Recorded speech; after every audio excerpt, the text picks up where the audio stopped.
السلام علیکم ورحمت الله وبرکاتو. ملګرو زه یم حافظ امین. یو ځل بیا ستاسو ډېره شکریه ادا کوم د وخت راکولو ډېره مننه. ملګرو څنګه چې تاسو ته پته ده چې د شهید شیخ ادریس صاحب باره کې په سوشل میډیا باندې څو ورځې مخکې مختلف قسمه غلط فهمیانې خورې وي، نو د هغه غلط فهمۍ ختمولو دپاره موږ په سوشل میډیا باندې نورې ویډیوګانې هم اپلوډ کړي دي، خو لیکن زموږ هغه خبرې او هغه پیغام چې موږ به خلکو ته ورکوو چې یاره شیخ صاحب په حقه دی، نو هغه شیخ صاحب مبارک چې کوم دی هغه نن په دغه قبر کې آرام فرما دی. یقینا هر سړی دردمن دی او د هر سړي زړه دردمن دی. نو زه خپله ډېر زیات خفه وم، دا ویډیو مې مخې ته راغله او چې ومې کتله زړه مې خوشحاله هم شو. نو ما چې د تاسو سره یې شیر کوم او یقینا ستاسو زړه به هم خوشحاله شي، ستاسو روح به هم خوشحاله شي.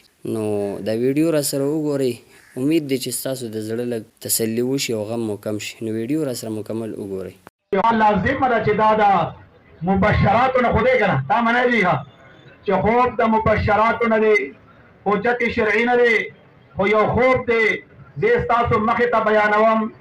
هغه طالب علم چې د حضرت شیخ صاحب خادم مو په وخت د شهادت کې ورسره هم موجود و، هغه وایي چې کله حضرت شیخ صاحب دفن شو نو په هغه شپه باندې سهار د مانځه نه د بانګ نه وړاندې ما خوب ولید چې شیخ صاحب راغی او ما ته غوسه شو او ورته ما ته وایي چې ته درس له نه دی ناوخته د پاسه درس له راځه چې زه درس له کنه چې بیا هغه وایي بېګا مې دا خوب ولیده حضرت شیخ صاحب په دارالعلوم نعمانیه مسند درس ته راغی.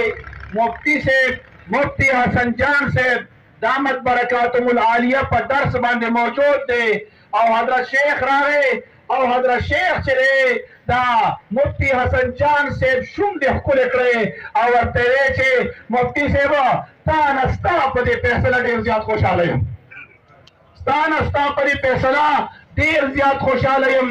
د هغه فیصله دا وه چې په دارالعلوم نعمانیه کې به د حضرت شیخ صاحب چې کوم د حدیثو کتابونه وو هغه به زمونږ برادر مکرم حضرت شیخ انیس احمد صاحب پړاوهي. نو دې او بله دا خبره یې وکړه چې طالبانو ته زما چې کوم شاګردان دي او ما سره موجوده بالفعل شاګردان دي، نو وایي هغوی ته دا یقین دهاني ورکړئ چې انشاءالله العزیز تاسو ته به زما نه انیس احمد صاحب شیخ الحدیث انیس احمد صاحب دغه حدیث بهترین انداز سره پړاوهي. لہذا د دارالعلوم نعمانیه دا تمام طلباء کرامو ته زه مبارکبادي ورکوم چې تاسو متعلقه تاسو ته حضرت شیخ پیغام درکو او دویمه یې دا خبره وکړه چې د وفادارۍ ثبوت په ورکوي. د ځای نه به خوځې د ځای نه به خوځې د ځای نه به خوځې لږ تیز وایه د ځای نه به خوځې د ځای نه به خوځې نه د ځای نه به نه خوځې انشاءالله العزیز. او زمونږ هم ته یقین مستحکم دی چې انشاءالله په هغې طرز باندې به زمونږ دغه برادر مکرم حضرت شیخ الحدیث انیس احمد صاحب ته ته همدغه د حدیثو درس پړاوهي. دې وخت کې زمونږ تمام اکابر مشران اساتذه کرام د دارالعلوم حقانیه اکوړه خټک هغوی د تعزیتي پروګرام ته راورسېدل. موږ ورته خیر مقدم وایو، هرکلی ورته وایو. د هغوی دغه نه وړاندې زه دې وخت کې دغه ورکوم دا ورته تعزیتي دوه څلورو خبرو ته ځکه موږ خبره جدا کړه اوسېښه. ښه ملګرو، دا د شهید شیخ محمد ادریس صاحب نیک او صالح فرزند دی چې نوم یې د مولانا محمد انیس صاحب.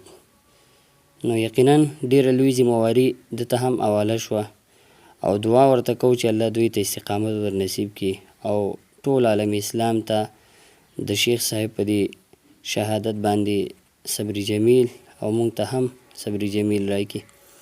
نو یقینا ویډیو به ستاسو خوښه شوې وي، نو کوشش وکړئ دا زموږ نوی چینل دی، په دې کې زموږ سپورټ وکړئ، ویډیو د ثواب په نیت د نورو ملګرو سره هم شیر کړئ. په الله مو سپارم، یو جهان مننه.